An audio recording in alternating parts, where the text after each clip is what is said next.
Guys, welcome to my YouTube channel. Nandito na naman ang Kalansay. Ayan, ipapakita ko po sa inyo ang aking halaman. Magpaswerte daw to. Sana swertihin ako. Pero ganun pa man,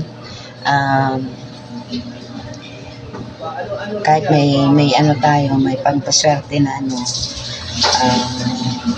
magdepende pa rin yan sa tao. Kung kikilos ka o hindi. No, parang si Juan Tamad lang, kabuka lang ang bibig, naghihintay sa ano, hanggang yeah, so dapat kumilos tayo, huwag tayo maghintay sa biyaya na darating. Binigay ito, kinuha ko to sa amin. Ayan. Parang mabubuhay na siya. Sana mabuhay. At sana ito yung maging luck ko, maging swerte ko. No?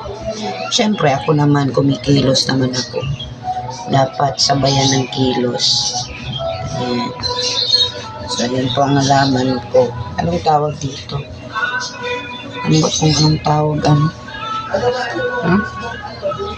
Nilagay ko. Pasensyahan nyo na ang pot ko, guys. Kasi, ano to? Dati pa itong nag-aalaman pa ako before, plantita.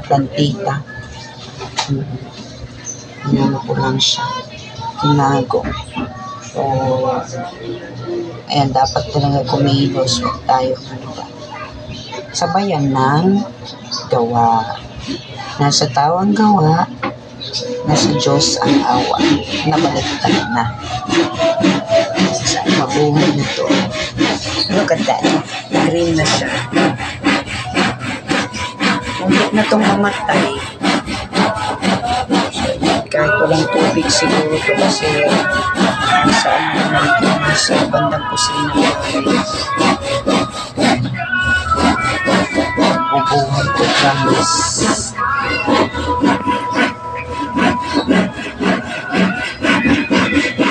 Bayan ng dasal. May nag-chainsaw.